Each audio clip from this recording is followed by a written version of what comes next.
say it, but you can read what stuff if you want to add stuff. Good evening. This meeting of the Board of Education for December 16th, 2013 is called to order. I'd like to extend a warm welcome to all of our visitors here this evening and to our television viewers. All items that will be voted on this evening have been posted as required by state law. This meeting is being televised live and will be replayed throughout the next 2 weeks. Please check the board website for replay times. This evening we are not being streamed live on our PPS website, but the meeting will still be archived on the PPS website, available tomorrow if you're looking to go back and reference it. At this time, we'll move on to our first item on our agenda, which is the superintendent's report. Superintendent Smith. Thank you. So I'd like to start the superintendent's report just acknowledging that we're at the start of our wild weather season and appreciate the flexibility of both our families and our staff this past week as we had some delays and closures. And especially just to reinforce that we make the call on weather based on the safety of students in the entire district. So we're sure to keep having more weather events, and I want to make sure that you can check for our updates on our website, so www.pps.net, or friend us on Facebook, or follow us on Twitter at PPS Alerts or at PPS Connect. We also make rapid broadcast phone calls to families in all of our supported languages if school's delayed or canceled. And bottom line, we encourage every family, regardless of the call, to make the decision based on what's best for your family and what you know about the weather conditions around your home. So, but again, we're trying to make a call that makes sense for the entire district, and we've really got 4 different weather zones, so you can look outside your house and see nothing and have something that looks entirely different in another part of the city. So just thanks again for your patience and knowing we're looking out for the safety of the entire district. This past week we had a community conversation with over 40 private sector and workforce development partners about the future of career education in PPS.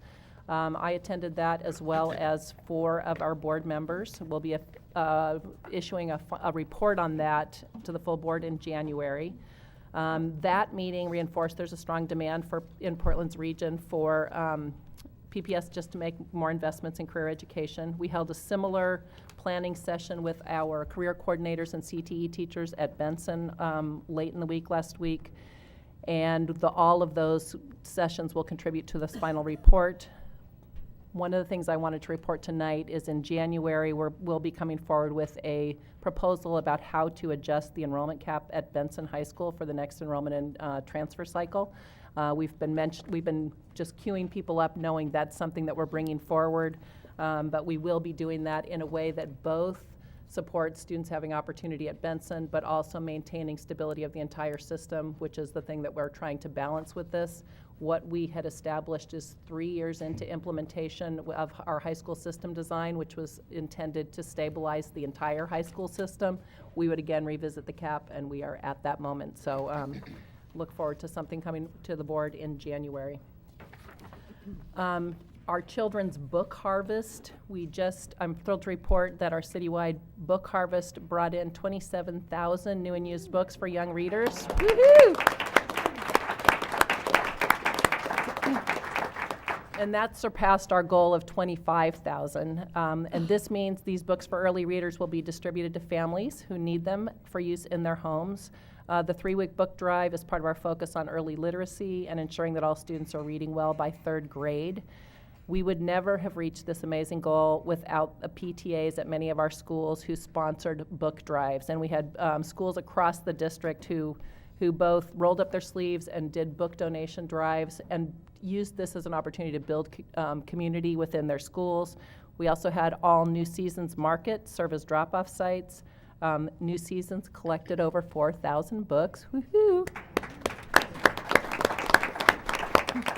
We're also thankful that Rivermark Community Credit Union served as a collection site, and we're grateful to the leadership of the Children's Book Bank, which will clean and distribute the donated books. Would all of you from the Children's Book Bank, Rivermark, New Seasons, the PTAs, and any of the schools that participated in the book drives, please stand and let us just acknowledge you for your participation.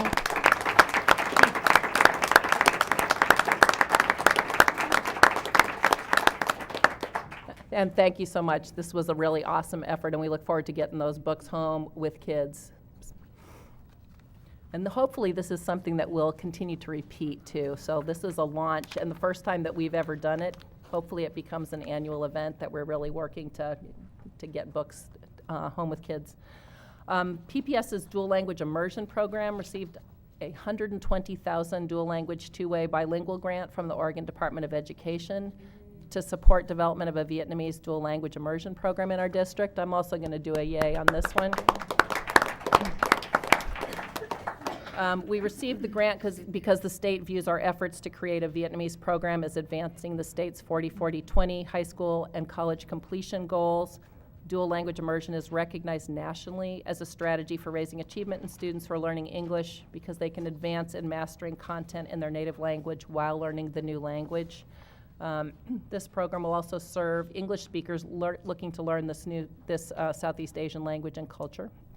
Portland's home to more than 45,000 Vietnamese-speaking residents, and these students are the second largest population of English language learners in PPS. So congratulations to our dual language immersion program and our students who will benefit from this grant. And we're really excited about all the partnerships that have come together to actually advocate for and build this program and look forward to it happening. So at Forest Park Elementary School, technology teacher Grant Pujade gets a shout out for writing a grant that impressed the nonprofit Code.org. He won a $10,000 grant, the only one given to an Oregon school, and he'll use the grant to purchase computers for the upper grades. To celebrate the grant, Forest Park fifth graders organized a school-wide assembly and held the assembly December 9th, the Hour of Code Day, which was a national effort to promote computer coding skills. Benson and Lincoln High School robotics team members came to the assembly, as did board member Bobby Regan, and discussed the importance of coding. The Forest Park Assembly was among the Hour of Code activities that several schools organized. Teachers at Chief Joe Ockley Green K-8 school integrated Hour of Code activities into many of their classes as part of the school's STEAM, science, technology, engineering, art, and math initiative. And just kudos to all of our teachers who organized this national day, used it as an opportunity to talk about technology and computer coding. So we were really excited about that. Forest Park's doing some great stuff with technology. And actually, sorry, Tanya got us. You want to just stand and let us recognize you for your leadership there at Forest Park. I was like searching for you. Lindy One, who's veteran musical repairman here at PPS. He's had this job since the 1980s of being the only instrument repairman for the entire district, and he's retiring in June. And he will not go out without notice. KPTV Fox 12 is filmed a great feature story about his work and his career, and you can look for the link in the Pulse, which will come out on Thursday. And I'm just going to say, can we please just recognize Lindy for his work in PPS over these many years.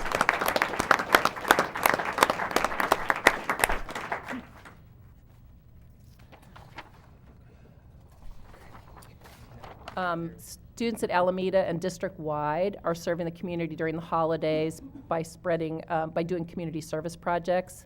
At Alameda Elementary School, parent volunteer Kate English wrote a grant that made Alameda one of 2 schools in Oregon and 100 nationwide to take part in Giving Tuesday, which was designed to celebrate and inspire charitable giving.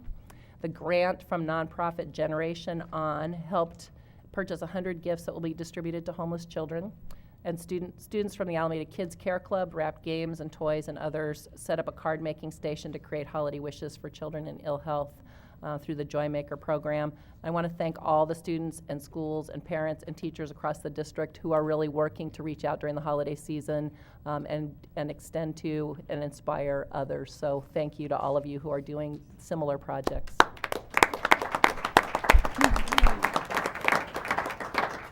And finally, we're going to get to watch a little clip to highlight.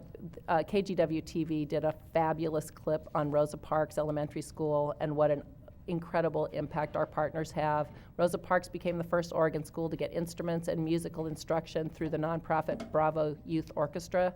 And the nonprofit brings instruments and the gift of music to underserved students. I won't say much more. You'll get to see for yourself. But it was a truly inspirational moment at Rosa Parks, so we'll share that with you.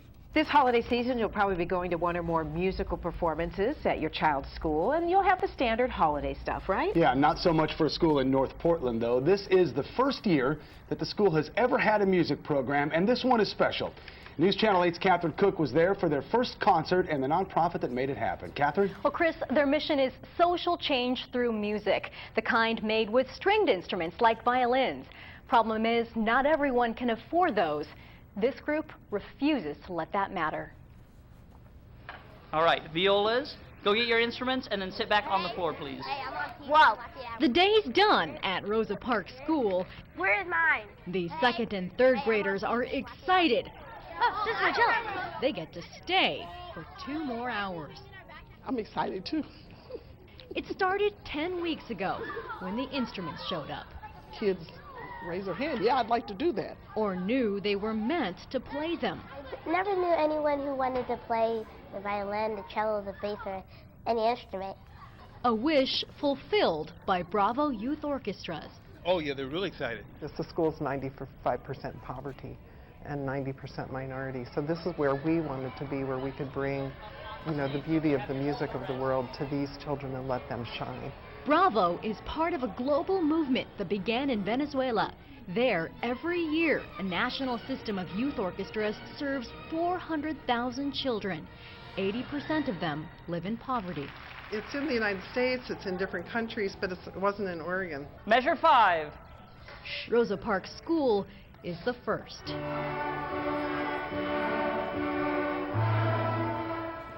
It was overwhelming. It brought tears to my eyes because I quickly recognized this was what we needed. We call that full orchestra. Brent plays the cello. And it sounds pretty good, unless anybody messes up. And Marie, the viola. It feels like I'm in a real orchestra. A gift some brought home over Thanksgiving. They're like, All right, why don't you go? Studies show kids who learn a musical instrument do better in math, come to school more often, and have higher graduation rates. Tonight, yes, concert. Yes, at 6. Hi, do you have a family member here? Hi, thanks for coming. Do you have family in the program? Yeah, I'm excited to see Jamarte. they'll demonstrate confidence. It's prepared me for a lot of things. And courage. This is a great turnout. I'm so excited. I can't wait for them to come out. A lot can happen in 10 weeks. So I had to get a front row seat to see all the action.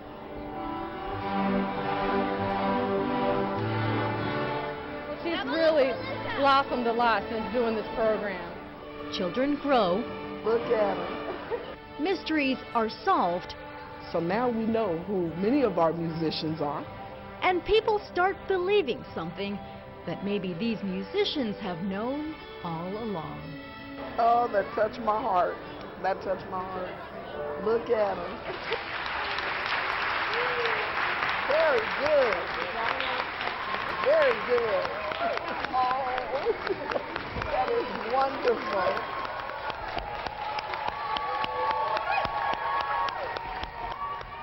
You gotta love that.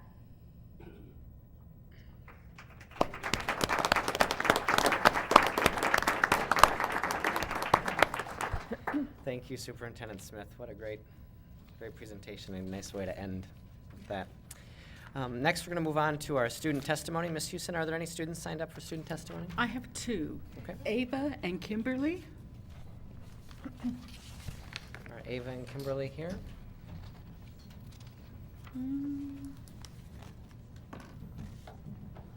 Students Ava and Kimberly. Doesn't look like it. Saw somebody waving in back, but I think it wasn't to signal me. Okay. Unfortunately, that's too bad. Hope they knew the right time. That brings us to the student representative report. Student Representative Davidson. Superintendent Smith and fellow board members, thank you for giving me the opportunity to address you all tonight. Recently, SuperSAC had their first meeting with Superintendent Smith, where we discussed some of our impending plans for the year and gave her some feedback on some current issues in PPS. This is the first of monthly meetings we will hold with the superintendent the rest of the year to provide her with the students' perspective on critical issues. In response to talks about removing the tutorial periods used differently by different schools, SuperSAC recommended having at least 1 day a week and at least 1 hour a week for tutorial, with an increased emphasis made by teachers and counselors on students who could especially benefit from the time to make up work, retake tests, and speak to teachers. An overwhelming majority of SuperSAC said they considered this allocated time to be critical to their own successes as well as those of their peers, and that cutting it would directly affect their performance in school. Additionally, SuperSAC supported the 8-period high school day, pointing out that it provides more interrupted class time and not only makes homework more manageable, but can ease the burden of carrying supplies needed for certain classes. Students also said that it gives them better opportunities to engage in work and volunteer experiences by increasing the frequency and length of times to pursue other interests. This is especially valuable when considering the direction the district is trying to move in terms of internships and work opportunities.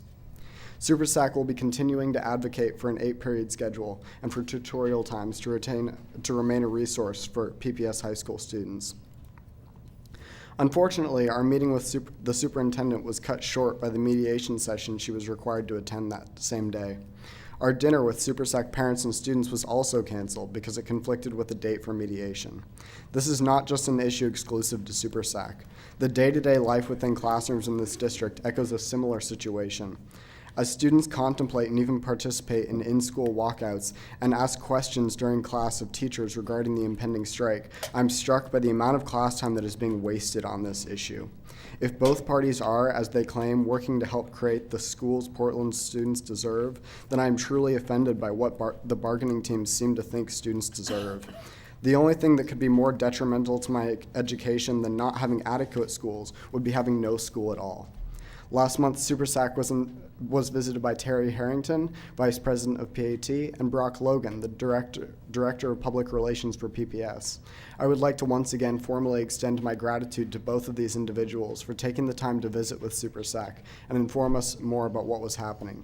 It was a great opportunity for SuperSAC members to get to ask direct questions and to hear answers straight from the source.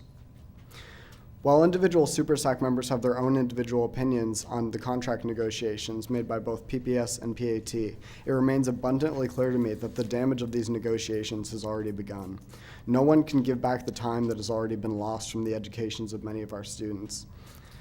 As one of those students, however, I must say enough is enough. In my last report, I requested that the board work hard to reach an agreement with PAT. And while I've heard that good work has been done in those mediation sessions, here I am before you all almost a month later with no solution. I also want to respectfully remind both parties of what a strike would mean to Portland students.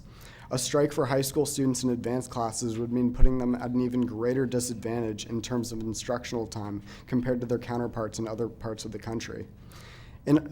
For many of our most at-risk students, it could mean being left with no supervision or food, responsibilities which often belong to this district. All students, regardless of socioeconomic status or academic standing, will pay an exorbitant price should a strike occur. And while I am not going to waste time repeating my stances on some of these issues, I would like to talk about some of the things that have been troubling me throughout this process. The district has been saying from the beginning that one of the things they want in a contract is to have good teachers in every classroom.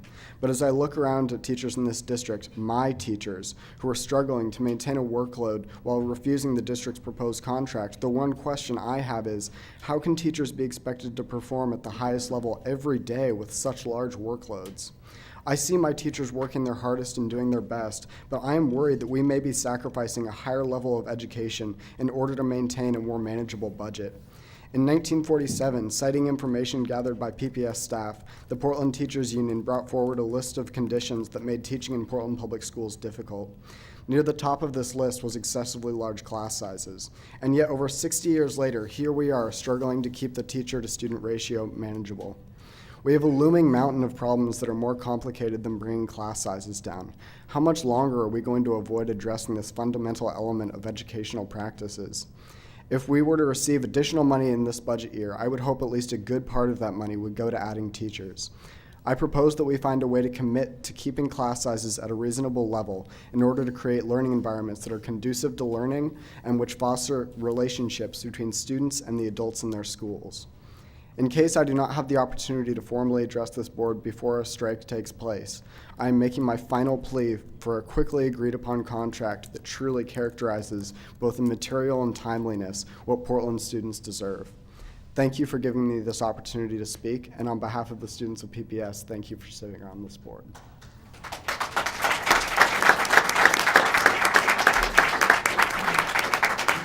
Thank you, Student Representative Davidson. At this time, we'll have public comment. Ms. Houston, do we have anyone signed up for public comment? Yes, we have 6. Our first 2 speakers, Emily Crum and Eric Walter.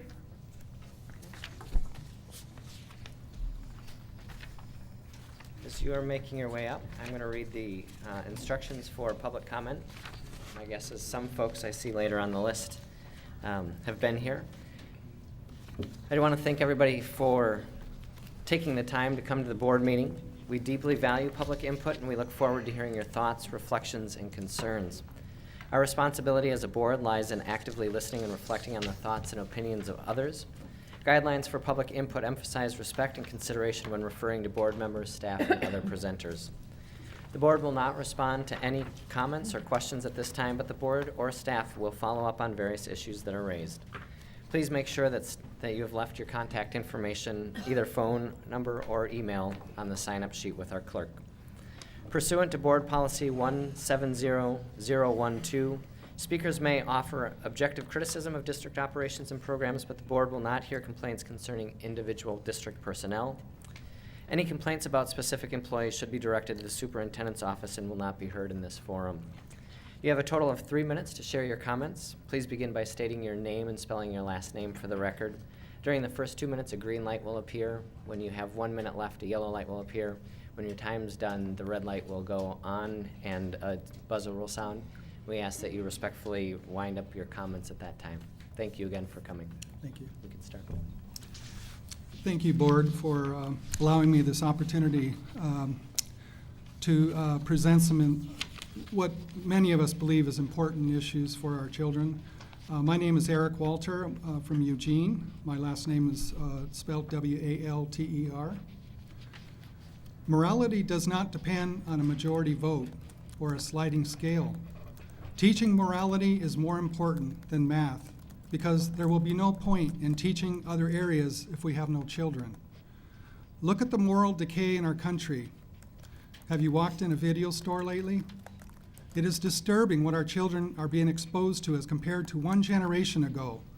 Death, pornography on the internet, desecration of the body, human trafficking. Do we really think our leaders are going to fix this, believing we are smarter than God, who gave us our true moral law? We are in a spiral dive without God and morality. And it's a mistake to think that morality should be left only to parents. We morally influence one another, and especially our leaders who set school standards. Our God and moral teaching is banned from schools, as they call it religion, but at the same time bring their religion, Planned Parenthood, into our schools directly in front of Christian parents. Our schools are making a mistake, as Planned Parenthood is a disgraceful, irresponsible organization that leads our children to eternal death and ultimate destruction of the family. Is abortion a sin? It's the abomination of sins. What could be worse than mutilating our own child in the mother's womb? This child has a soul and a God-given right to life. Our youth don't have a chance if our leaders teach them that babies in their womb are only trash. These children are entrusted to us by God, and there can never be peace in the world until there is peace in the womb. A Christian understands the consequences of grave sin. If a Christian employee are faced with grave sin, they will stand for our Lord and even to death. Otherwise, they are not a Christian. History keeps repeating itself with the persecution of Christians over 2,000 years, and we can see it resurfacing again in our present generation with the extreme moral divide in our country, a nation that was originally founded on God. And with so many immoral issues on the rise, abortion leading, it is only a matter of time that a Christian employee will be forced to take a stand. And the message our school leaders are giving employees and the public is, if you don't conform to our immoral beliefs, you too will end up like Bill, Eric, and others. Since you are taking our livelihood away, how far are we from just stoning Christians to death? We can learn from Hitler and our history books, but more importantly, the Bible. Jesus has revealed his fierce love and respect for all of us. If anyone questions this, read Matthew 18:6. His promise should be particularly important to leaders of our children. Unlike many of us, God is trustworthy and keeps his promise. Can you please wrap up your And comments? our Lord has asked us to pray for those who persecute us, and we will be praying for our leaders to have a change of heart and to love and respect our Lord and his children. And there is reason to be Walters. joyful this Christmas because we have a Savior. He is our teacher, and his name is Jesus. Thank you, Board. Thank you.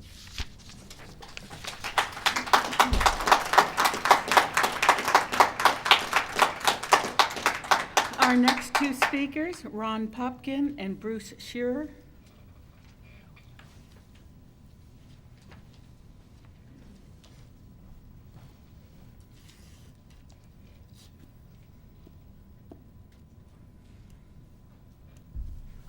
No Ron, I guess? Yes, that. Okay.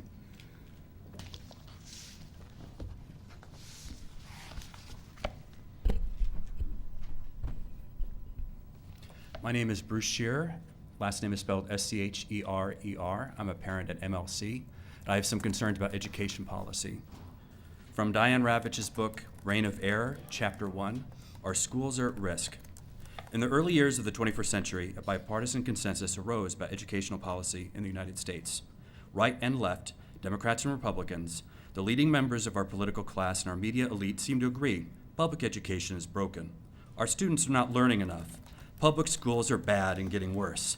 We are being beaten by other nations with higher test scores. Our abysmal public schools threaten not only the performance of our economy, but our national security, our very survival as a nation. This crisis is so profound that half measures and tweaks will not suffice. Schools must be closed and large numbers of teachers fired. Anyone who doubts this is unaware of the dimensions of the crisis or has a vested interest in defending the status quo.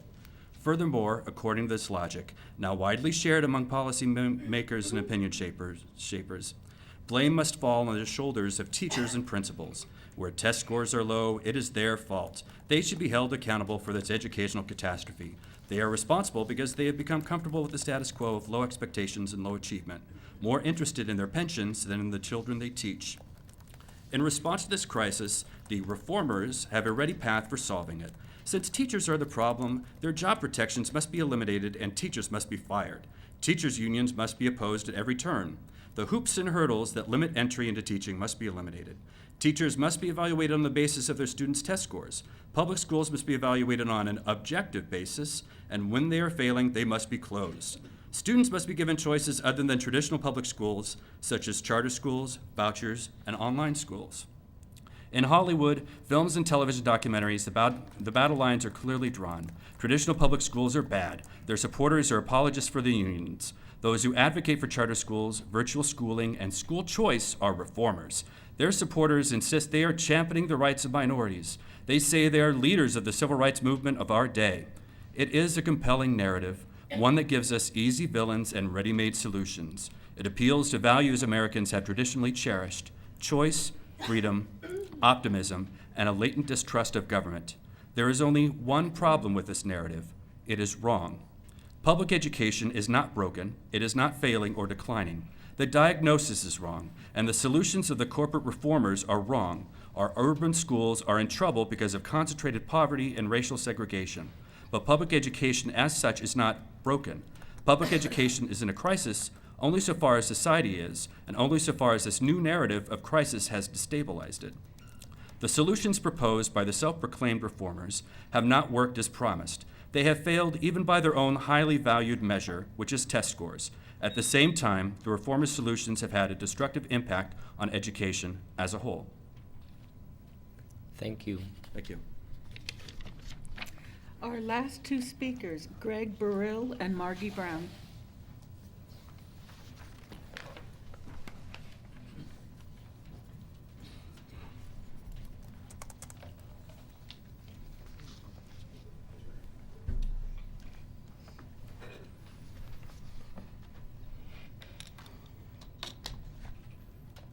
Anytime you're ready. Okay. I'm Greg Burrill, B-U-R-R-I-L-L, and I hope you enjoy our book. Far from being progressive, these changes strike at the heart of one of our nation's most valued institutions. Liberals, progressives, well-meaning people have lent their support to a project that is antithetical to liberalism and progressivism. By supporting market-based reforms, they have allied themselves with those who seek to destroy public education. They are being used by those who have an implacable hostility toward the public sector. The transfer of public funds to private management and the creation of thousands of deregulated, unsupervised, and unaccountable schools have opened the public coffers to profiteering, fraud, and exploitation by large and small entrepreneurs. As a historian of American education, I have seen, studied, and written about waves of school reforms that came and went, but what is happening now is an astonishing development. It is not meant to reform public education, but is a deliberate effort to replace public education with a privately managed free market system of schooling. Public education, established in America's towns and villages in the mid-19th century, born of advocacy and struggle, is now in jeopardy. This essential institution, responsible for producing a democratic citizenry and tasked with providing equality of educational opportunity, is at risk. Under the cover of choice and freedom, we may lose one of our society's greatest resources, our public school system, a system whose doors are open to all. I was not always a critic of test-based accountability and choice. For many years, I too agreed that our public schools were in crisis. I wanted them to be far better. I worried about the content of the curriculum. I worried about low standards for students and for teachers. As a graduate of the public schools of Houston, I was an ambivalent supporter of school choice and certainly had no desire to replace public education with a voucherized, privately managed system of schools. In 1991 through 93, I served as Assistant Secretary of Education in the administration of President George H.W. Bush, and I was in charge of the U.S. Department of Education's Office of Educational Research and Improvement. I was a strong supporter of standards, testing, and accountability. It was only after I saw the corrosive effects of No Child Left Behind that I reconsidered my long-held beliefs. In 2010, I published The Death and Life of the Great American School System, How Testing and Choice Are Undermining Education. In that book, I recanted my earlier support for what is now known as the reform agenda in education. High-stakes testing, test-based accountability, competition in school choice, charters, and vouchers. When the book appeared, it was widely reviewed, hailed by most experienced educators, and predictably scorned by advocates of these policies. Thank you. Thank you. My name is Margie Brown, and as a member of the Portland 80%ers for Education Excellence, I sat in almost all of the open negotiations and have been closely following the process. I am pleased that after 9 months of negotiations, finally actual bargaining seems to have begun in mediation. An agreement that moves the district forward needs to be reached soon, so we can get to work on improving student achievement and our graduation rate. No one wants a strike, but a prolonged negotiating process makes it more difficult for the district and teachers to focus on what needs to be done to support educators in doing their best work. The school year is nearly half over, and time is of the essence. PPS needs to concentrate on rapidly moving our large, diversified district forward to meet the educational needs of the 21st century for our students. The student achievement goals cannot be met with business as usual. It will require a massive effort with new approaches. The status quo is really not acceptable.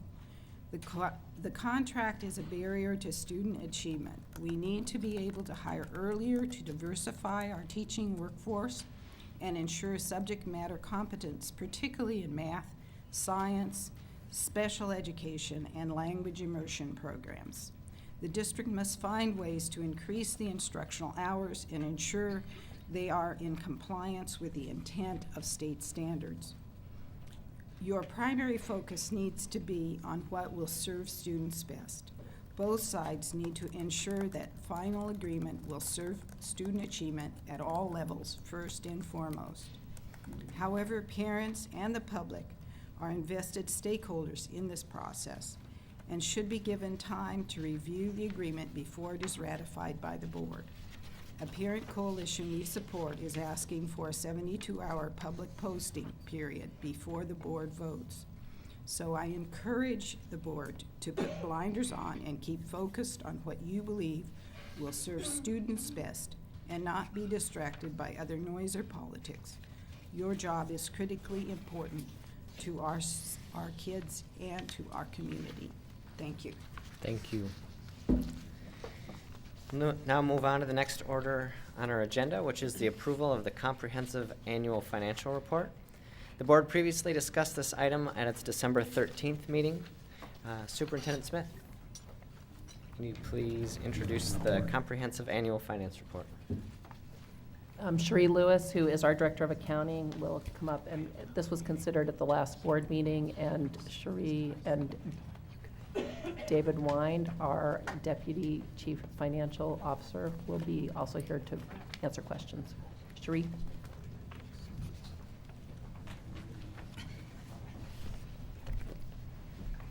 Good evening.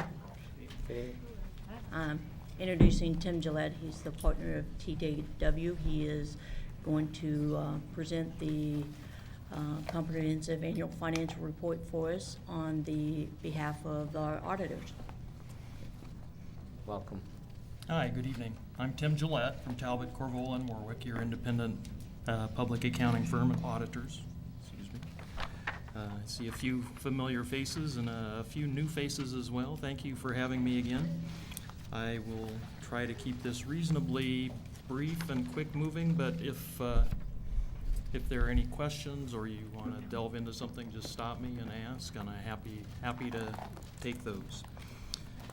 So you have the comprehensive annual financial report. It's a fairly large document. Most of this is your document. There are a few pieces that are mine, or my firm's, ours, I should say. My part begins on page 1, the Arabic character 1 as opposed to Roman numeral 1. This is the independent auditor's report. It looks a little tiny bit different from previous years just because of some new standards that have come out. So there are some headings here that didn't used to be here and so forth. But says sort of the same thing as in the past. It goes over management's responsibilities, our responsibilities.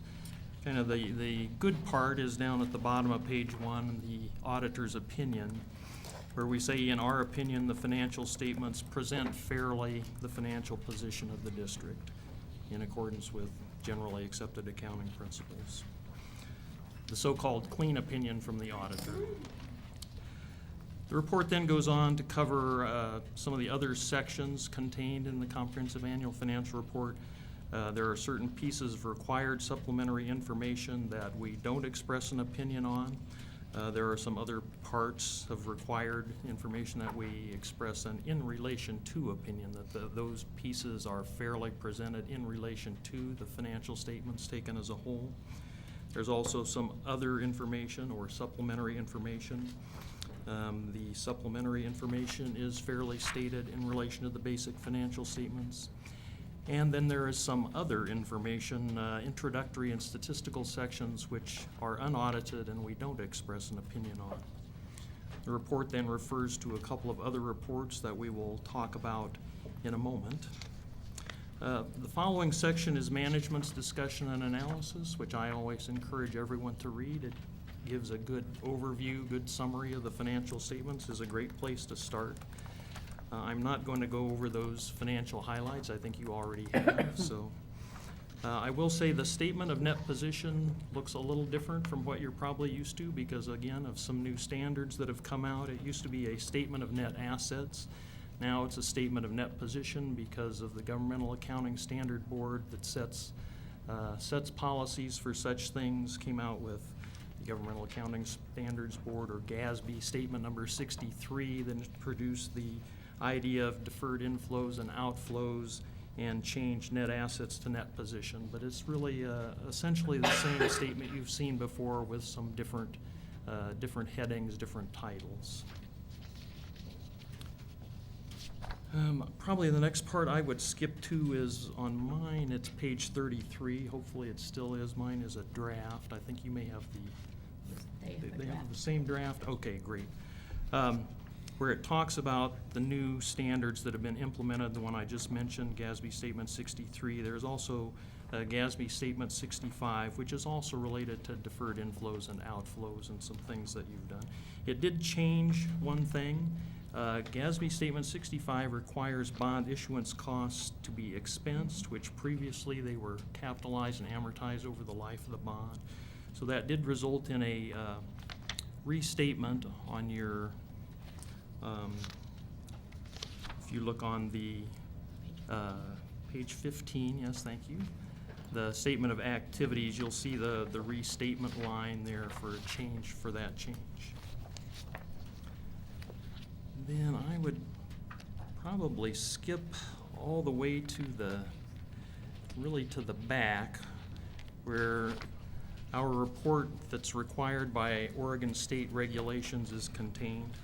There are certain things that we have to report on as auditors to keep in compliance with minimum standards in Oregon. There's a list of those things that we have to look at. They're bulleted there.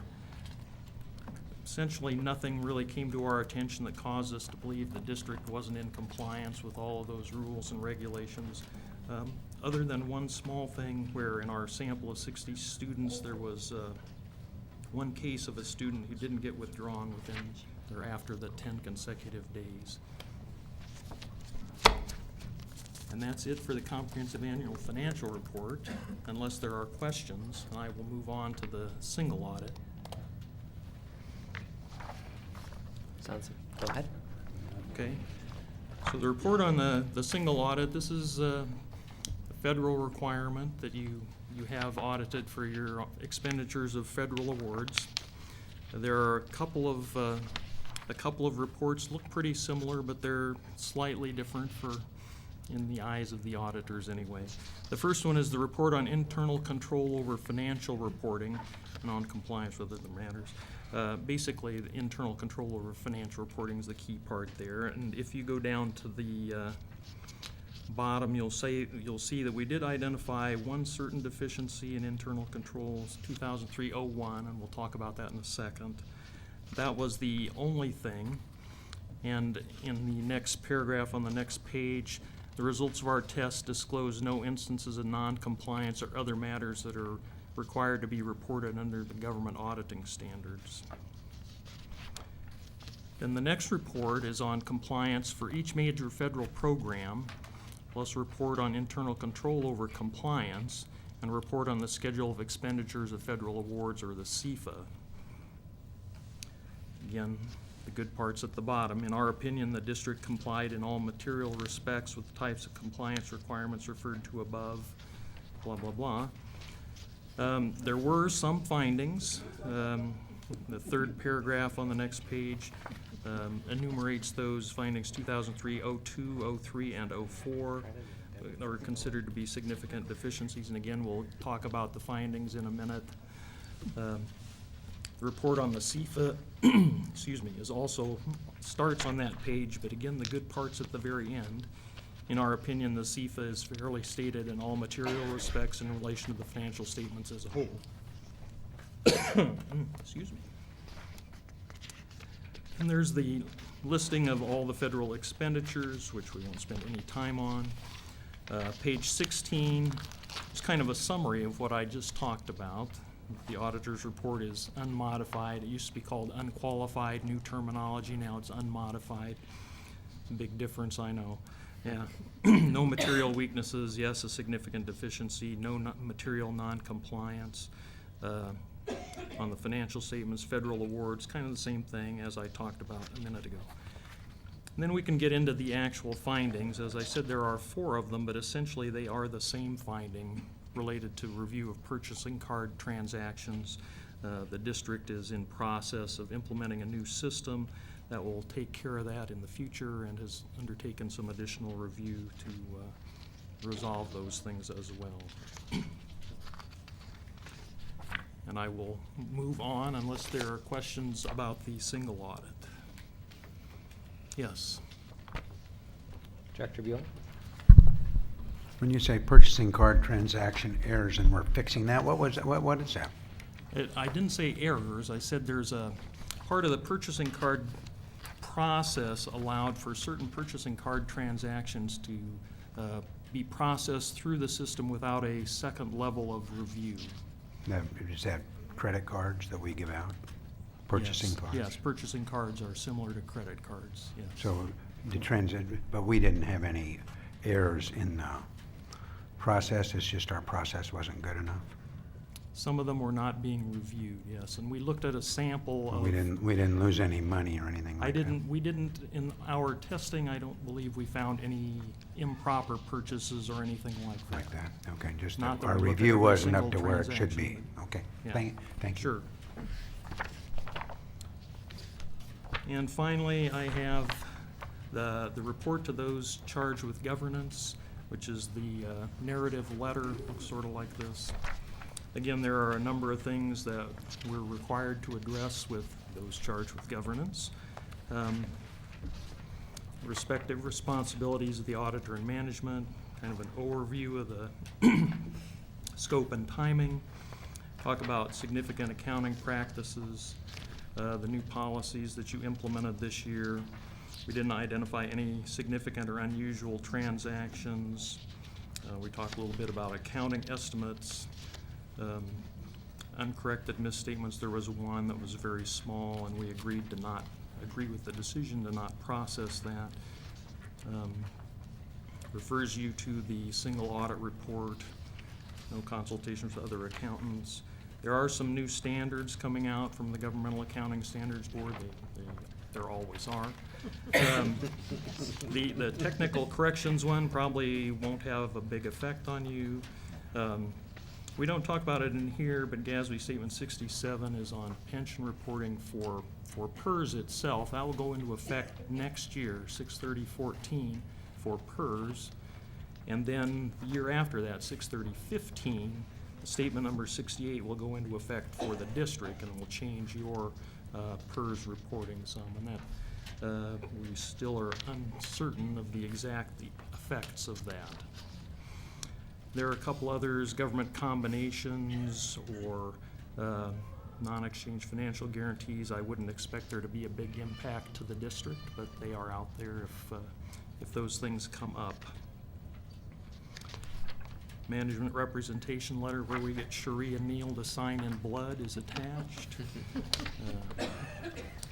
We do. And again, happy to take any questions. Thank you very much for your presentation.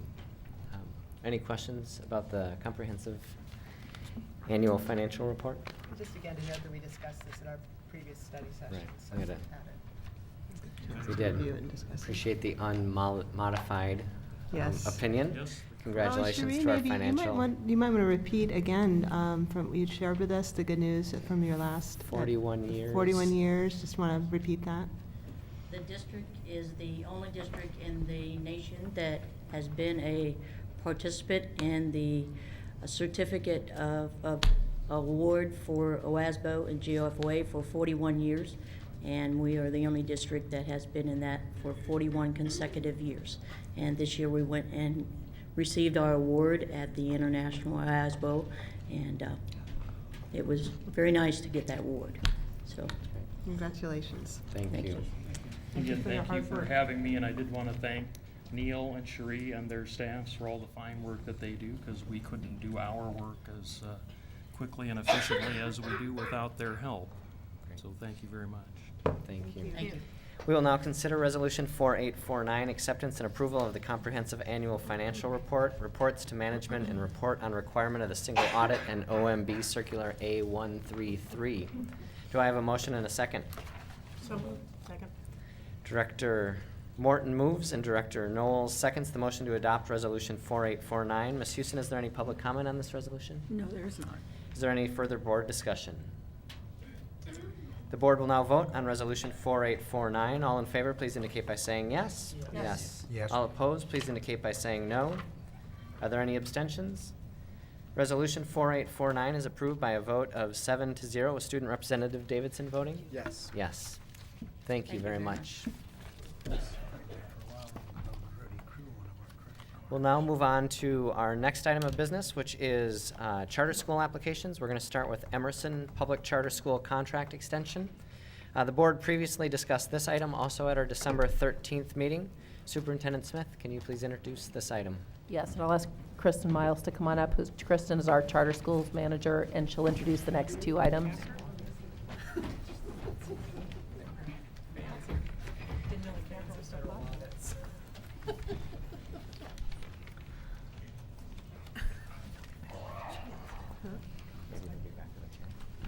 Hi, Ms. Miles. Hello, good evening. So just a brief recap. Emerson Charter School is up for renewal this year. We did work into their contract that we would offer them a flexible 5-year renewal in which during the 5th year of their contract and the expiration year, the board would consider extending their contract by 1 year, and staff has done a review of that and does, of their operation, and does recommend, as does the superintendent, extending their contract by 1 year. Great. The board will now consider Resolution 4850, a resolution to extend the Emerson Public Charter School contract. Do I have a motion and a second? So moved. Director Regan moves and Director Adkins seconds the motion to adopt Resolution 4850. Ms. Houston, is there any citizen comment on this resolution? There is not. Is there any board discussion on this resolution? That's a good work. Right. Yes, we discussed this at December 13th. The board will now vote on Resolution 4850. All in favor, please indicate by saying yes. Yes. All opposed, please indicate by saying no. Are there any abstentions? Resolution 4850 is approved by a vote of 6-0 with 1 abstention from Director Buell, with Student Representative Davidson voting Yes. yes. We'll now move on to consider the charter school application from Kairos PDX. The board previously again discussed this item at December 13th meeting. Ms. Miles, can you, I know we have some slight changes, can you introduce the item and walk us through some of these changes? Thank you. So staff is excited that the board is considering resolution to approve Kairos PDX Charter School tonight. You did discuss the application at the last meeting. The applicant gave a presentation, and I spoke about the superintendent and staff recommendation to approve. So before you, you have some proposed amendments to Resolution 4851. Copies have been provided for the public as well. We met with the applicant, staff met with the applicant today, and as a result have made these proposed amendments, which I'll go over in just a moment. We offer these in the spirit of collaboration with our applicant, and they are aware of the proposed changes and have expressed support. So there are 4 of them, and I will go through them. The first suggested change is under the resolutions section, be number 2 and 3. Those 2 pieces used to be combined and had different language. The suggested change is that number 2 would now read, "The board approves the charter school application submitted by the applicant," and end there. And number 3 is proposed to read now, "The board directs staff to include the following provisions in the contract." So a change of language there. The next change would be in number 3, section E, changes September to August. That was a mistake on our part. The applicant did propose to open in August, so that's correcting an error. The next one would be in letter F of number 3, which would change the submission of the final budget for staff approval from before the contract is executed to before the school is operational. And the final proposed change would be to more closely align language about termination to the statute. So it would be changed to read, if at any time during the contract applicant fails to comply with the executed charter contract, the board may terminate the contract in accordance with ORS 338.105, which is part of the charter school contract, or statute, excuse me. Thank you. So just for the board, before we move on to our discussion, so we have the original resolution 4851 in front of us. We'll have to get that resolution on the table to be considered, and then we'll have a discussion about it. If somebody is interested in amending that resolution to the one that Ms. Miles has presented us, we'd need to have the motion to amend the resolution. We can have a discussion about the amendment. We can choose whether or not to adopt the amendment, and then we actually choose to either approve or deny the resolution 4851 as amended, or not, and then we'd come back to consider resolution 4851 as not amended if it doesn't pass. So with that, do I have a motion to consider resolution 4851, a resolution approving the applicant for Kairos PDX Public Charter School? Do I have a motion and a second? So moved. Second. Director Morton moves and Director Noel seconds the motion to adopt resolution 4851. Ms. Houston, is there any citizen comment on this resolution? Yes, we have one. Tony Hobson. Mr. Hobson?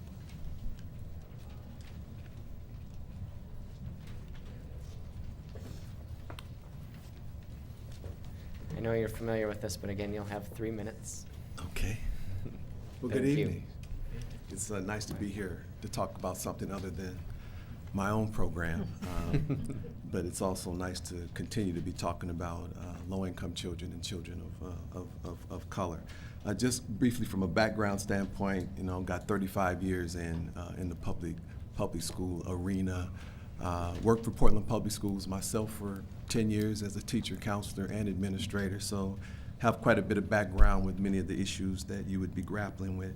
But tonight I want to talk about this from the standpoint of low-income children, children of color, achievement gap issues, and recognizing that you all have an equity policy and should be looking at most of these decisions looking through an equity lens. And if you're doing that, then I think what we're here to talk about with this charter school should not be a problem. But over my 35 years, I recognize that there's a lot of public schools here in Portland Public Schools that do a great job, but there are many that do not. Likewise, with charter schools, you find some that work and some that do not. But the question is, what are the characteristics of those who really do well? And most of us recognize that leadership at the top is important, having great teachers that have great expectations for kids and push kids are all positive things that we like to see. For us in SEI, we have a charter school that you've supported. So when we think about charter schools, we think about what can you bring to the table that can be different, what can you show us that we can then add to our public school system. In SEI, we're one of your most successful schools in Portland Public Schools, just was given the level 5 rating and considered a model school, your only Title I model school in Portland Public Schools. So we have brought something that you can take advantage of. I believe that Kairos will do the same thing. It is an elementary school that'll go K-5. It can feed into our middle school, which is 6th, 7th, and 8th. And the good news is that we give them back to you. So at the end of the day, you get to take credit for the hard work that we're putting in, because most of our kids at SEI are attending Jefferson High School, which is on the mend, and we're changing it, but it's changing in part based on the product that we're putting in there. With Kairos going K-5, they will hopefully give us a stronger product that which we can take and enhance and move it on to Jefferson and other public schools where we can see an end product that will make a huge difference. So to me, this is really a no-brainer. I mean, I think there's this argument about charter school versus public schools. It really should be just a comments about what works. And if it's a charter school and it works, then we need some of that, because obviously with what's happening with kids of color, we recognize that we're not doing the job at the level that we need to. And if Kairos can bring some support and innovation that's going to help young African-American kids, Latino kids, poor kids get across the finish line, then that's something that we all should be supporting. Thank you. Thank you. Is there any board discussion on Resolution 4851? Director Buell?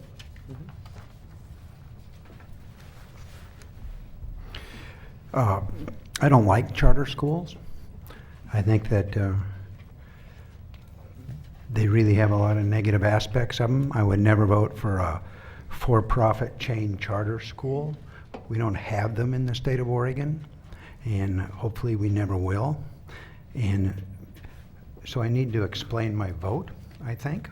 I feel like I'm in a squeeze here. The district is not addressing 5 issues we need to address in lower economic schools, and parents are saying, let us do it then. That's how I see this. We have no plan to address the following things. 1, a culturally relevant curriculum. This includes a district-wide inclusion of history directed at various cultural groups. We don't have that now. I think they probably will have that in Kairos. 2, we need a serious attempt to attack children's prejudices. We spend a lot of time with adults, and we're not organized to have programs out in the schools that help children get rid of their prejudices that they have when they're young. 3rd, we need a serious attempt to support and inform teachers who work with children from diverse backgrounds. It's the same, we're doing a lot of work, but we're not doing that kind of work. We're not really, that I can see, sending out information and training teachers to work with kids of various backgrounds. We do some, but it's not really where we're spending our time and energy, and we should be. 4, prioritizing the teaching of civics so children can become informed citizens and take part in our democratic government in a meaningful way, as well as understand the basic precepts of our democratic government, including the Declaration of Independence and the Bill of Rights. Well, America has often failed to uphold these principles, for instance, the horrible treatment of Native Americans, slavery, Jim Crow, and segregation, and discrimination against immigrants and various other groups, for instance. It is still the fundamental basis for an equitable and fair society. We need to make sure every student in our schools understands this. We're not doing that now. And 5th is we have a need for wraparound programs which support the transition from home to school for children who live in difficult circumstances. Those are things that we should, as a district, be emphasizing and working on. I can't seem to get people, even on the school board here, with basically one exception, to say, look, these are things we need to work on. And I'd love to have some help from the community on that. And if we had committed to doing these educational improvements and we're on track to addressing them in a meaningful way, I would vote no on Kairos. But alas, this is not the case. So I cannot in good conscience tell people to just be patient.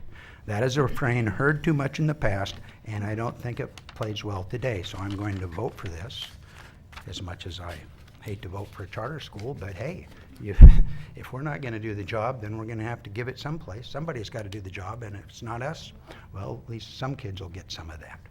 I would hope that maybe I could get people on the school board to support those things in a manner which I haven't been able to do. I've worked and worked. Even people you would think would support those things aren't helping or want to deal with it. So there you go. And good luck with your school. I hope it really works well for a lot of children. Thank you, Director Buell. Other comments? Discussion? Again, this was considered on December 13th. Director Regan? So I wasn't at the meeting on Friday, and I apologize. It was a meeting that was rescheduled, and I had some plans with the National School Board Association.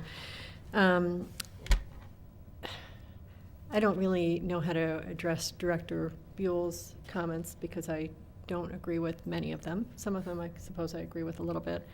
But I think we are doing a whole lot to try to support underserved and historically underserved and high poverty kids.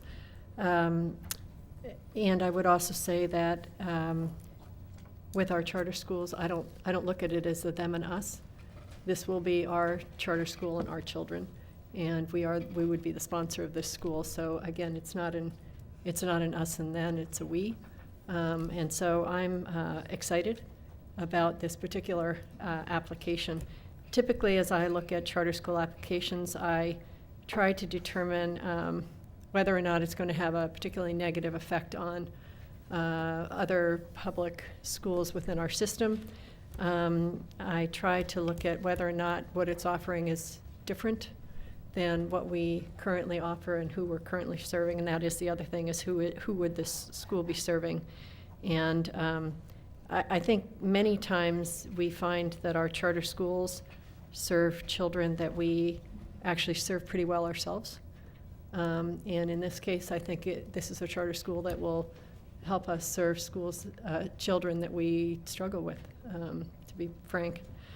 So I'm excited about this. I'm excited about the leadership of the school. I'm excited about the incredible community support that we've seen for this school, and I will be very proud to say that this is another Portland Public School. Any other comments? I'll just Dr. really Atkins? quickly, since I also, I'm usually a no vote on charter schools, coming at it from a slightly different perspective from Director Buell, but similar comment that, to me, given the strength of this application and that it is serving kids that we have not served well, that's how I can get to yes. It's very difficult for me to do so because I do see an adverse impact from all our charter schools, particularly in North and Northeast. And I do think it has an impact on our ability to make the system-wide changes that we need. But again, given the strength of the application and the obvious sincerity and integrity of this application and what it's doing, and just in the hope and expectation that there is going to be a direct link between our charter school, the school, and the district and its efforts to transform teaching in the classroom, expectations for children, wraparound school, the length of the school year, the length of the school day, all those pieces that all kids need and deserve.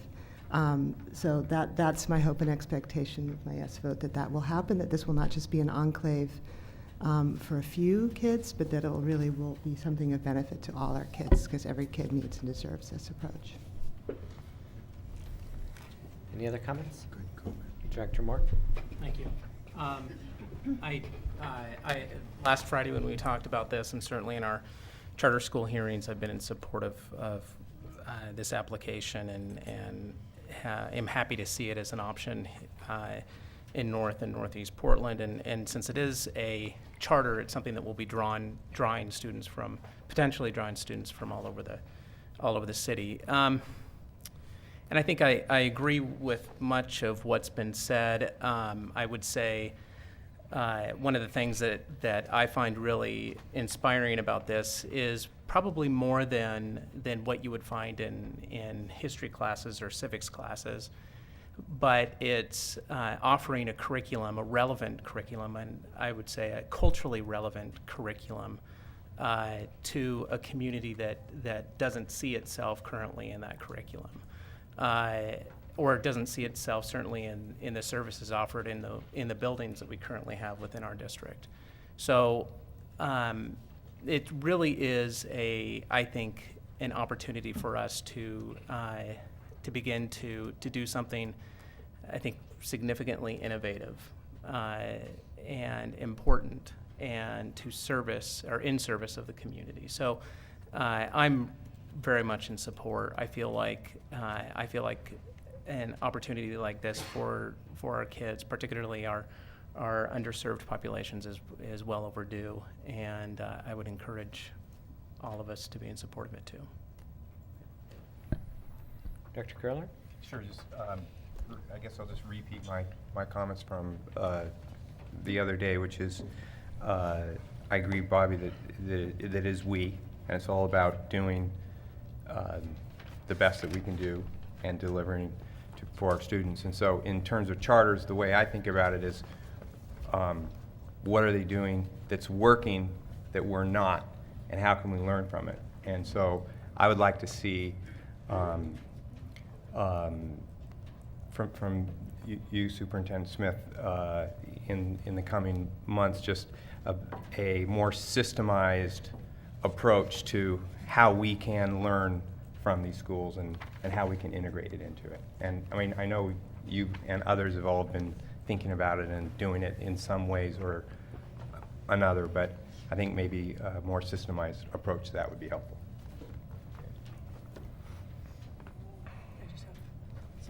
Okay. Director Knowles? I just, again, am very supportive of this charter school.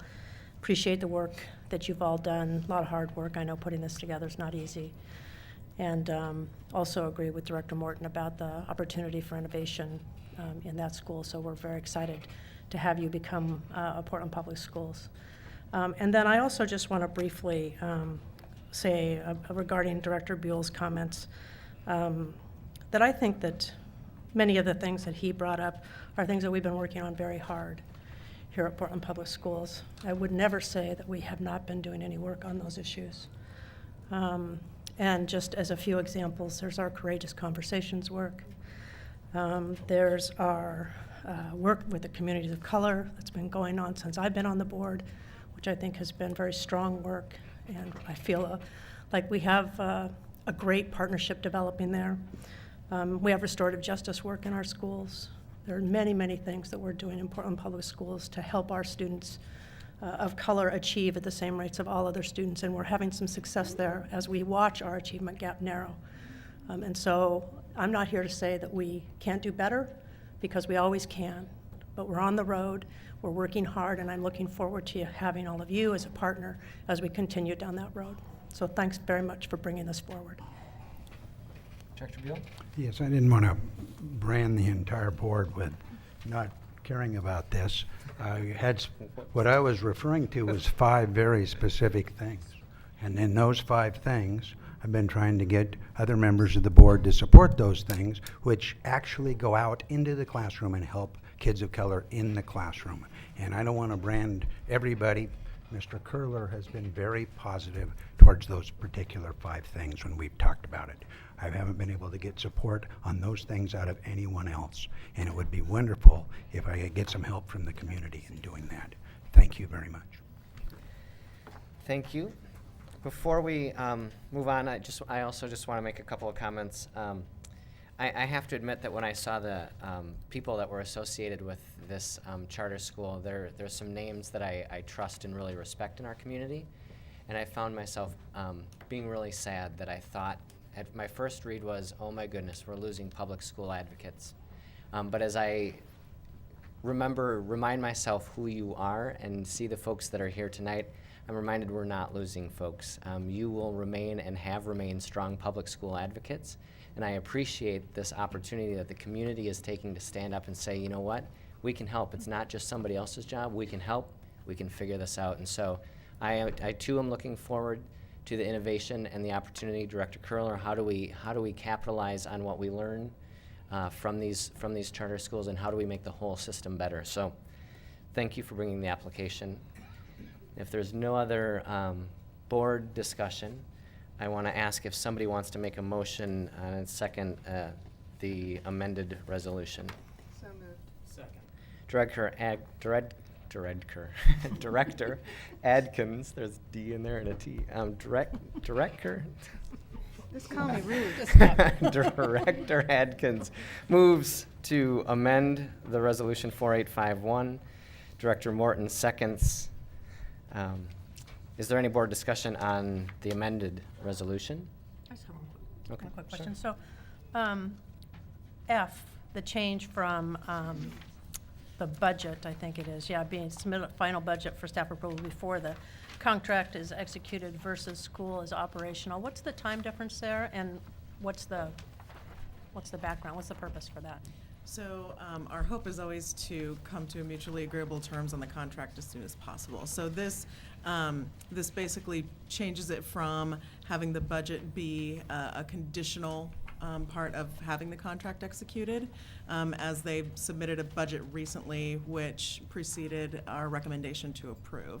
So as they refine their budget, as they start spending money and move toward opening, just that we would then, post-contract execution, be looking at their budget closely again before they open.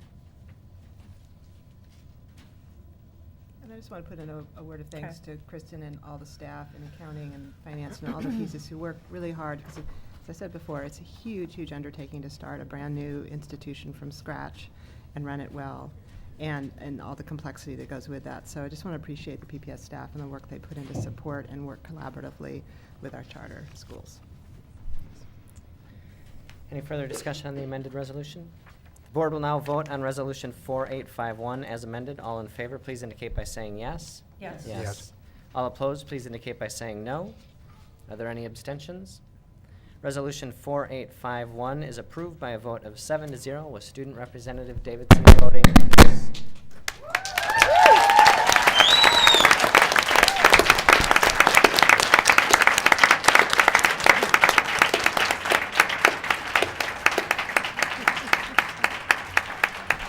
Thank you to those who came out this evening for support.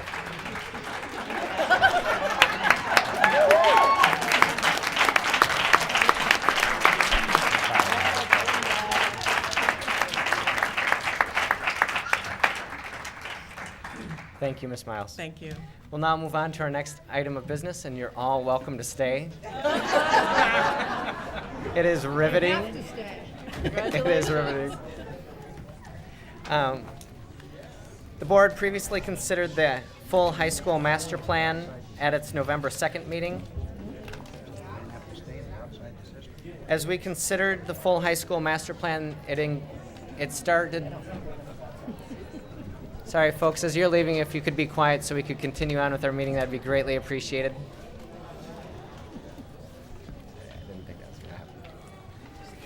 So as we began to discuss at our November 2nd meeting, the full high school master plan, a number of questions came up about career technical education. And as a result of that conversation, there will be a separate resolution that will be coming likely in January for the board to consider to reemphasize its priorities on career technical education. Ms. Sylvester and Mr. Owens, do you have anything you'd like to add regarding this item before we consider it? The only thing I would like to do is clarify on Resolution 4853 that on the recitals, it's currently alphabetized between H and N, and it should be alphabetized between A and G. And under the resolution, it currently is 1, 4, and 5, and it should be 1, 2, and 3. So that's simply for the recorder to take note of for the final version. Ms. Houston, did you get that change? Rather than H through N, A through G, and instead of, was it 4, 5, 6? No, or 1, 4, 5. 1, 4, 5, it should be 1, 2, 3 on the resolution. Thank you. And that's resolution number 4853. 4853. Okay. We've got full-size color pictures of these awesome master plans. It's very cool. And can you remind us where they can go on the website if they want to see where the master plans and Where is it on the website? where the master plans are on the website for our viewing audience? Great question. If you go to the PPS website, there is a button for the bond, and if you go to the bond, there are separate buttons for each of the schools that are currently undergoing design processes. So there's Roosevelt and there's Franklin, and you can go to the Franklin page and the Roosevelt page and find all the materials that have been made public to date. Great. Thanks so much. The board has 2 resolutions to vote on, as Ms. Sylvester has noted. We'll now consider Resolution 4852, authorizing Roosevelt High School full modernization. Do I have a motion and a second? So moved. Director Atkins moves and Director Regan seconds the motion to adopt Resolution 4852. Ms. Houston, is there any public comment on this resolution? No, there's not. No. Is there any board discussion, further board discussion on this resolution? Director Curlar? Sure. Just a couple items is the Chair Belial, you referenced it in your remarks, but the ad hoc non-committee of career technical education has been working on this a bit, and so I think we will come to the board with a resolution in January. We're going to discuss it more with the various DAGs and other community members, but we're committed to making sure that that this emphasis on project-based learning, hands-on learning, and career pathways is reflected appropriately. And so I feel good about these resolutions. And some folks have thought that it's too little too late to bring some of these topics up, and I just want to emphasize that A, it's the role of the board to continually ask questions. B, I think doing so make sure that the final product is what we all need. And C, concrete has a pretty long half-life. So we want to make sure that we do it correctly. And in that vein, I would like to solicit Superintendent Smith your help in over the next 3 months as these schematic designs get developed.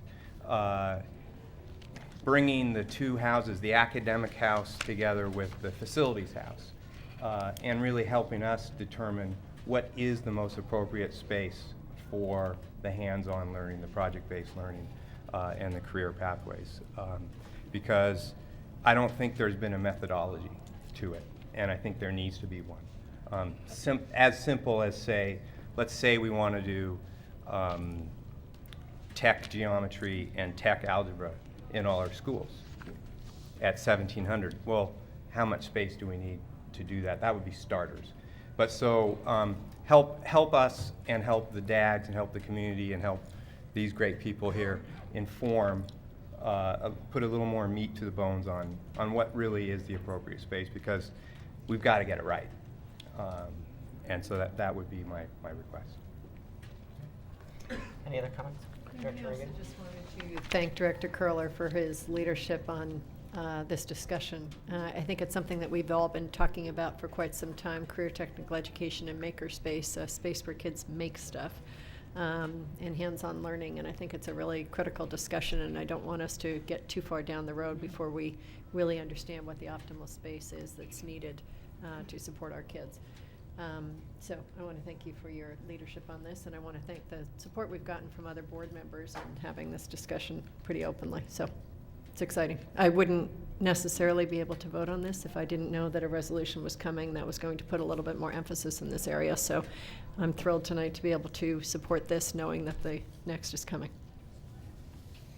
Director Atkins? And I agree and appreciate with all that's already been said, and I just would add just a piece of that we are ultimately going to have to make trade-offs and balances, within all the program options and opportunities we want for our kids within these buildings, the available physical space and the available budget. So it's just, there aren't going to be easy choices here, but look forward to having that conversation. Or continuing because it's been going on for a while in the design advisory groups. Director Buell? Are these enhanced electives? That's the CTE stuff, right? CTE can be an enhanced, Right, is an okay. enhanced No, elective. That's There that can space. be That's the space we're setting aside. Yeah, the enhanced And in electives. Roosevelt, they're in 3 different sections, 2000, 2000, 2000. Is that correct? Am I reading that? I just want to make sure I'm reading this correct. The master plan is currently identifying it that way. How it will ultimately be designated in the schematic design phase will be determined as we go through that process. Okay, so that's where it's identified now. Correct. Okay, thank you very much. Mm-hmm. Any other discussion? Okay.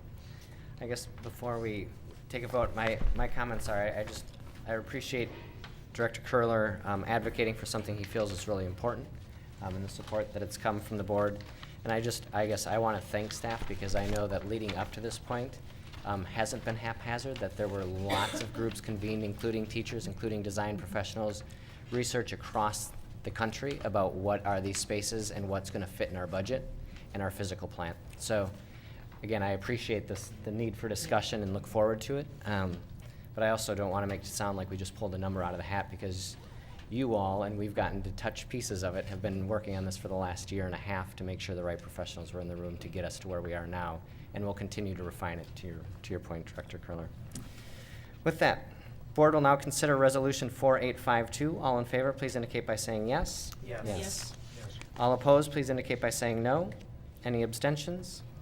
Resolution 4852 is approved by a vote of 7-0 with Student Representative Davidson voting. Yes. Yes. The board will now consider Resolution 4853, authorizing Franklin High School full modernization. Do I have a motion and a second? So moved. Director Regan moves, Second.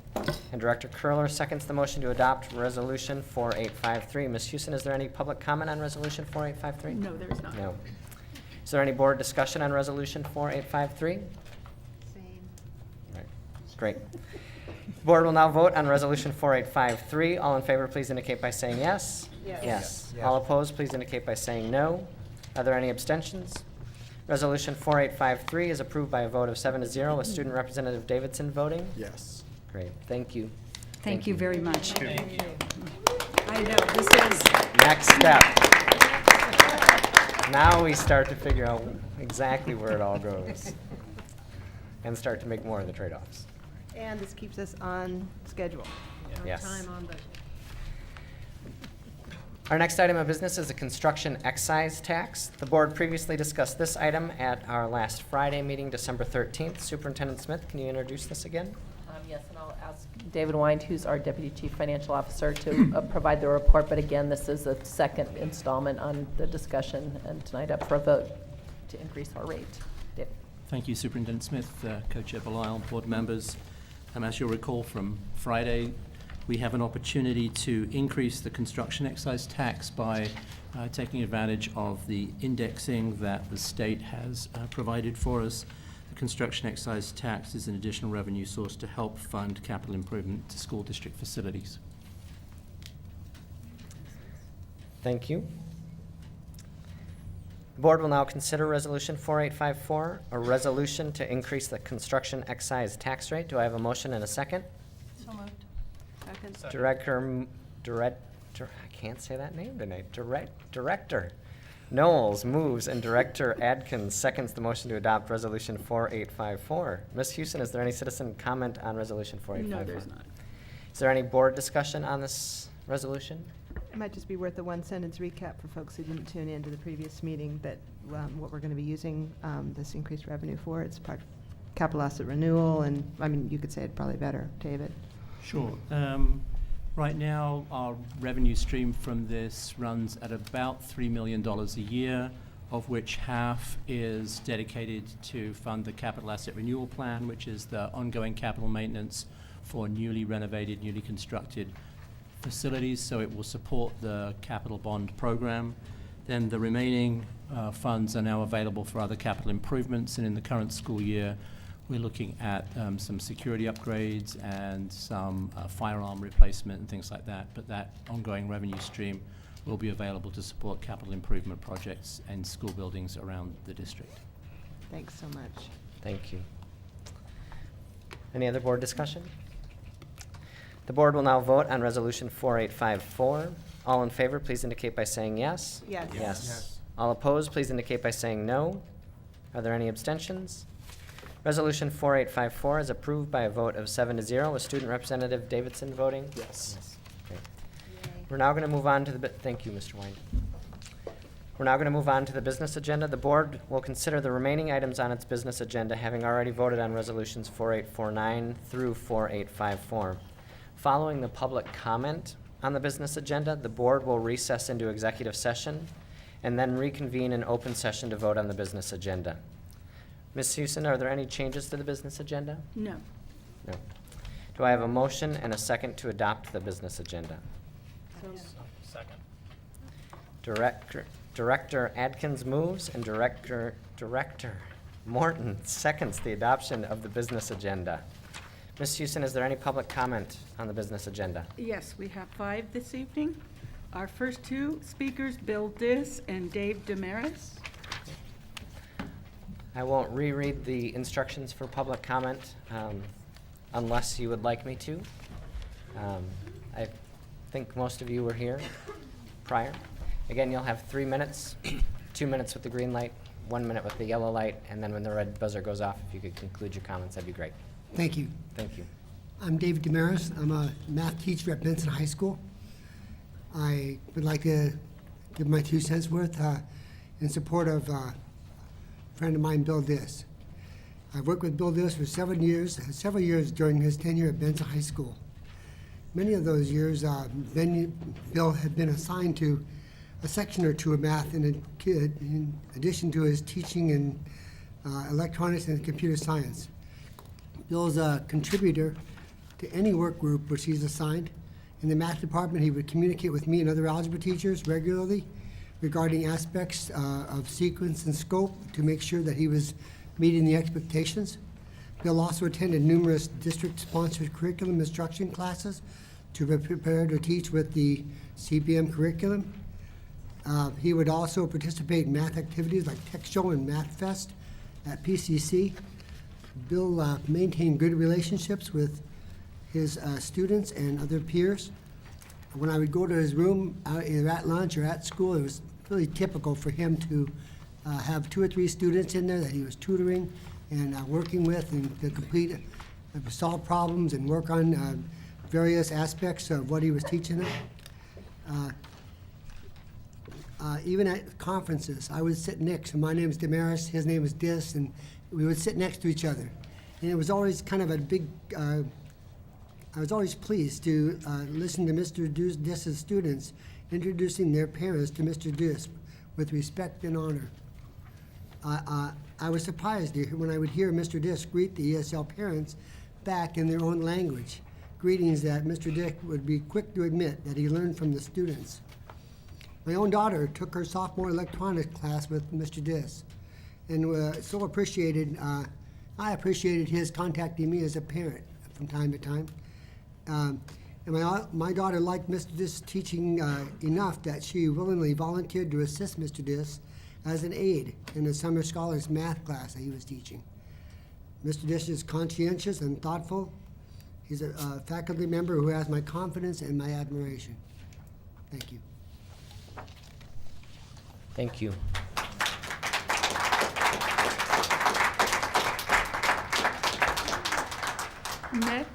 Next we have Adela Chavez and Connie Canarios.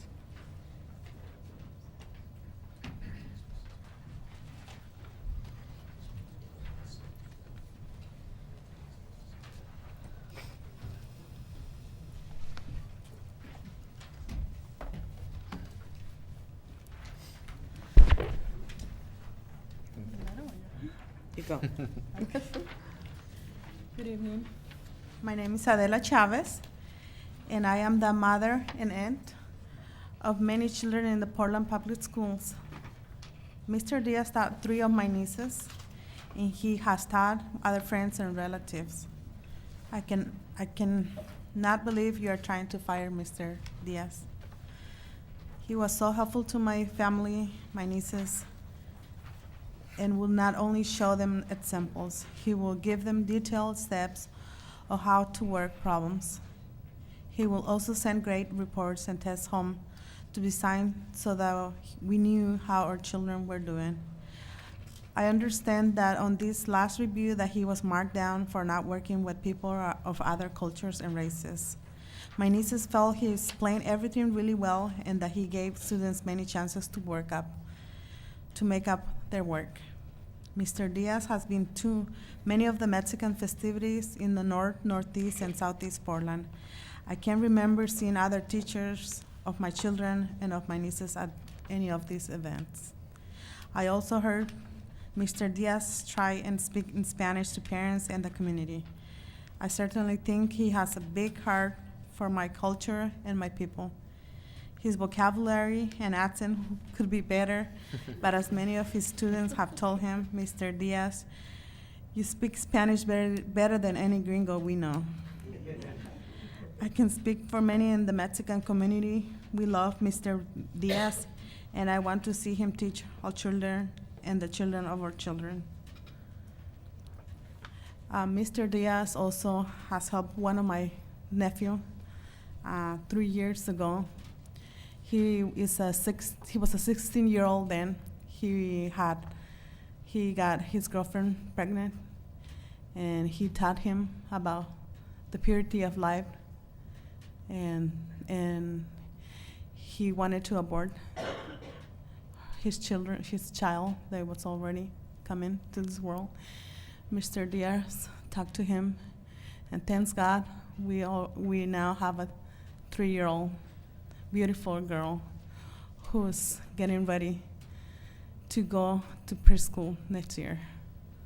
I really appreciate Mr. Diaz for this and for always being open to life and to talk about purity to our children. A lot of young girls are having abortion, which goes against our faith, against our culture. And Mr. Diaz has talked to many that I know in our community about purity and life. And I really appreciate him doing this and working for the district. We're gonna miss him so much. I really wanted him to be the teacher of my daughter, which is gonna be in high school next year. Thank you. Thank you.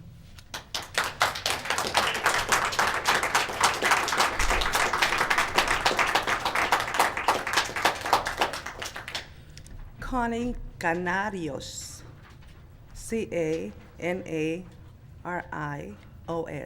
Canarios. I want to thank you for giving us this opportunity to speak, okay? I have a question for you. Is he gone, or are you still in the process of determining whether he's going to be leaving the school district or stay? Can someone ask that before my time goes? Yeah, we don't respond to questions, but I'm sure Mr. Dis is here. He could explain Okay, that to you. well, assuming that he is fired, okay, I want to thank you all for firing him. Because Mr. Dis, with his potential, with his knowledge, with his values, I have absolutely no doubt that he's gonna go and find a better place to work.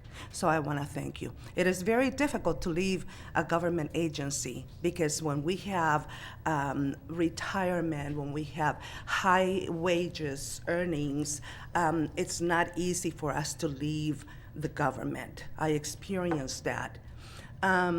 So sometimes we need a push to get out of such a toxic environment, okay? An environment with, where people, leaders, are pure liars, deceivers, hide information from parents. And in the case of Mr. Dis, my understanding is that it is the result of him trying to protect our children from receiving information from one of the most horrible agencies in our communities, Planned Parenthood. We all know, we are all adults. You're all old enough to know that abortion is killing. And that is where Planned Parenthood makes their billions of dollars a year. You are all old enough to know that. No matter what the government says, we all know that aborting a baby is killing a baby. And yet, you allow that agency to come in and openly speak to your students about killing babies and promote sex. They go into your classrooms and they pass their numbers and their little pamphlets, but if you go on their websites, you will see that they clearly promote sex. Get it as a group. It is okay. It is all fine. So if you want to do it to him, you do it to him even if you're a boy, because it is okay. This is what Planned Parenthood promotes in their websites. And if you did not know that, I invite you to go into their websites and see that they promote sex. That's what they sell. They sell sex, they make their future clients, Thank and you. then eventually they come back Thank you so for they your can get rid comments. of the baby. Thank you.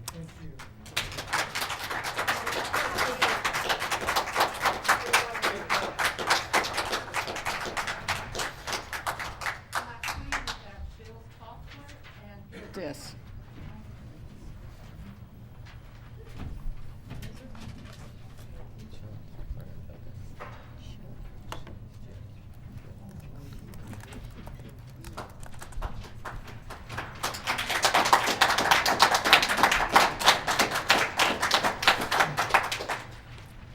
I'm Dr. William Toffler, T-O-F-F-L-E-R.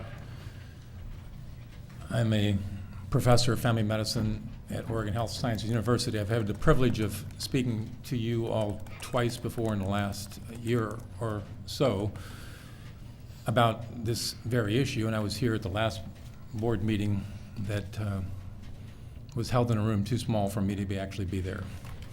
So some of what I'm going to share tonight has to do with what was said in that room. And most importantly, I really do sincerely thank you for the time. I know it's a thankless job to be on a board. I'm on several nonprofit private boards. And it's even among yourselves, sometimes there's tension. I sense that tonight. But it's a healthy tension. And I want you to be successful. I'm here to help you be successful. And I mean that sincerely. We may not agree on issues like were just discussed by the two presenters before me. We don't have to. But we ought to look at process issues and actual content issues. And some of the content issues have already been expressed. There's a great deal of opinion in the community unprecedented in my time in Portland, where people come out and support a teacher because he addresses their needs in a community we hope is diverse, and that we'd honor diversity. Again, you don't have to agree with Mr. Diss's views, but the reality is he serves an important aspect of our community and does it well. And if you look at the parent comments and the student comments out there, it's very clear how well he does it. I'd be glad as a professor of medicine to get the kind of reviews that he has out there on a regular basis from my medical students and residents that I teach. But I said I want you to be successful because I'm concerned both in the short run and long run about our fiscal responsibility. For over a year, we've paid Mr. Diss to do nothing. That's a minor point relative to an almost $1 trillion budget. On the other hand, the reality is that we've lost that tutoring that he does so masterfully when we have, as I understand, a year ago in the 11th grade in math and science next to the bottom in the country in those scores. And I presume that we are making progress, as has been said here tonight, but I'm really worried about the long term with that. I'm also worried about the fiscal responsibility because if he does get fired, and I think the process is flawed, I talked to Director Buell about this, who was in the room, the process is flawed. We have due process for disciplining medical students and residents, and I hope so in teachers in the Portland public school system. So I'm concerned about the millions of dollars at risk for wrongful firing and discrimination and unmasking what has been talked about when we actually put a TOPS program only in the minority schools, and why not in Lake Oswego and Lake Ridge? Can you help me with that? So I'm concerned about the balance and really making a mountain out of a molehill when we could honor diversity. I encourage you all to not terminate him tonight, to look and review the process and do that thoughtfully so that we can make Portland Public Schools the best they can be. Thanks. Thank you.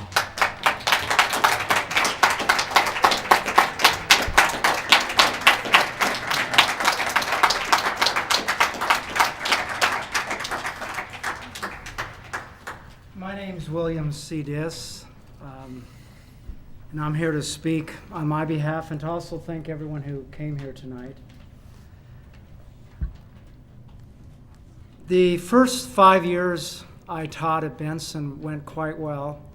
I had above average reviews, and then a reporter called in 2007 to see if I worked at school, and the school gladly gave the reporter my information and my email.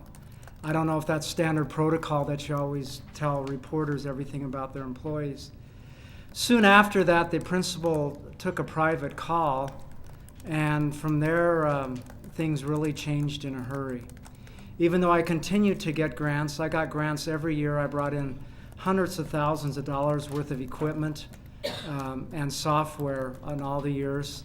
I even established special grants with Microsoft where there was a pretty hefty fee. It was a lot less than it was at a university, but I was still able to get that removed. I also also received Meyer Trust grants, MAD grant, and NSF grants.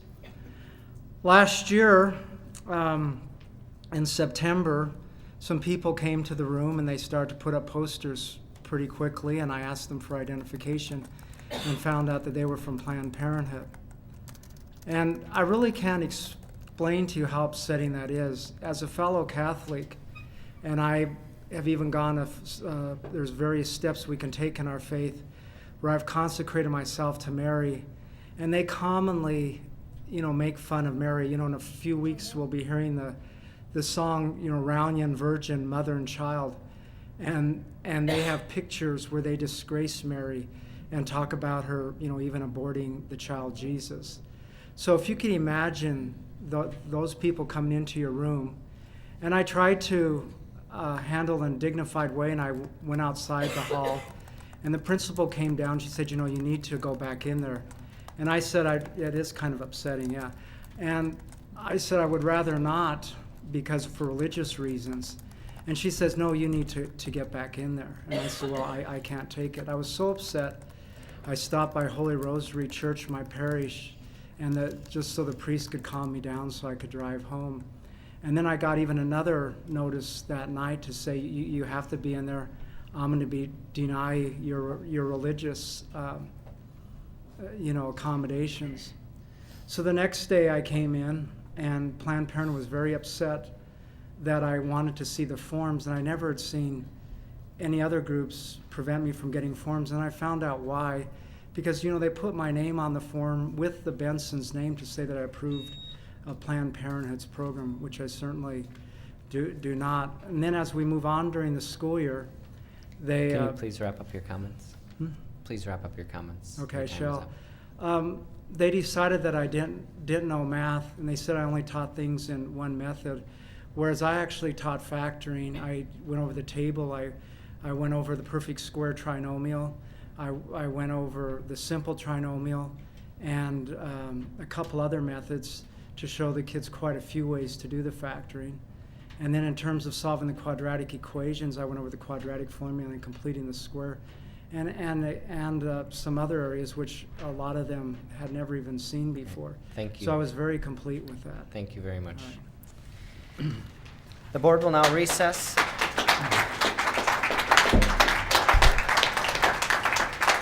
The board will now recess the open meeting and convene an executive session pursuant to ORS 1926602B to consider dismissal of a public employee. Following the executive session, which will be held in the Willamette Conference Room, the board will reconvene in open session in the board auditorium to vote on the business agenda. While we can't predict the length of the executive session with certainty, could take anywhere from 15 minutes to an hour. It depends how long our discussion goes. Members of the public are not permitted to attend the executive session, but again, we will come back here to vote on the business agenda and take action. So we are now in recess.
We are now reconvening as the Board of Education. Is there any board discussion on the business agenda?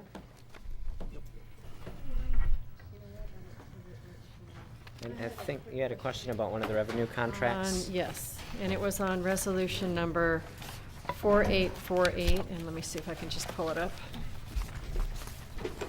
Sorry, I didn't realize we were going to hit Is that 4848 yours? Hold on one second. Thank you. Sorry. It's already up here. So I just wanted to call out, because I'm excited about Resolution 4848, and I just wanted to get a little bit more information for the public. But it looks like this is a revenue contract from Pacific Power, and it has to do with Boys Elliott and Alameda. Pacific Power will provide funds to support the installation of a renewable energy project with a capacity of at least 55 kilowatts. So I just wanted to hear a little bit more about that and call it out. Certainly. C.J. Sylvester, Chief Operating Officer for the school district.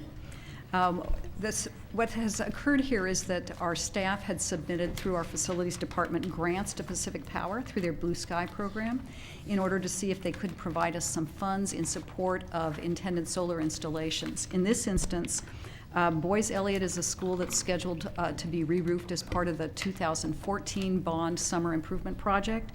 And Alameda is a school that was re-roofed as part of the 2013 Bond Summer Improvement Project. We're currently in conversations with Portland General Electric about all of the roofs that would be eligible for solar from both the 2013 roofs that were redone last summer and the 2014 roofs that are going to be redone this coming summer. And as a result, these funds would feed into that entire plan and program in order to be able to provide solar for our re-roofing projects as part of the bond program. So I just wanted to compliment and thank our staff for this partnership work, and I'm just thrilled to hear it. I think in terms of going forward on our capital projects, one of our big goals had been sustainability. And to the extent that we can reduce our energy costs and what we're teaching our children by looking at solar panels on the roof every time they walk into the building, I think it's fabulous. And anytime that we reduce our operating costs, it gives us a better ability to go out and talk to the public about how we're being accountable for their tax dollars. So I am very grateful for this work. Thank you. Yeah, thank you, Director. Any other comments? The board will now vote on the business agenda. All in favor, please indicate by saying yes. Yes. Yes. All opposed, please indicate by saying no. Are we doing This you is the lumped it business all? agenda. There's a revenue contract and a dismissal of an employee. Okay, yes. Are there any abstentions? The business agenda is approved by a vote of 7-0. The next meeting of the Board of Education will be held January 6th, 2014. On behalf of the board, we want to wish everybody a safe winter break, and we hope that you have some restful time. Aren't we voting on the termination separately? No. That's the question I Okay. asked. That was a question I asked. Are we? And I is this said there's in- a termination and a revenue contract in the business agenda. Meaning that we were going to do the revenue contract and the termination separately. No. Okay, let me change my vote then, if I could, please. Sure. I'd like to change, because I don't feel the process was correct, I'm voting no on the termination, which I guess you're going to lump it all together. I didn't realize I had to ask for separate, but I'm voting no on the whole business agenda.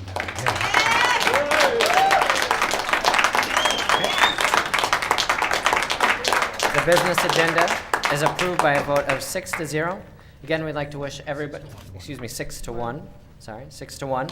On behalf of the board, we want to wish everybody a safe winter break, and we hope you have a nice time with your family. This meeting of the Board of Education is now adjourned.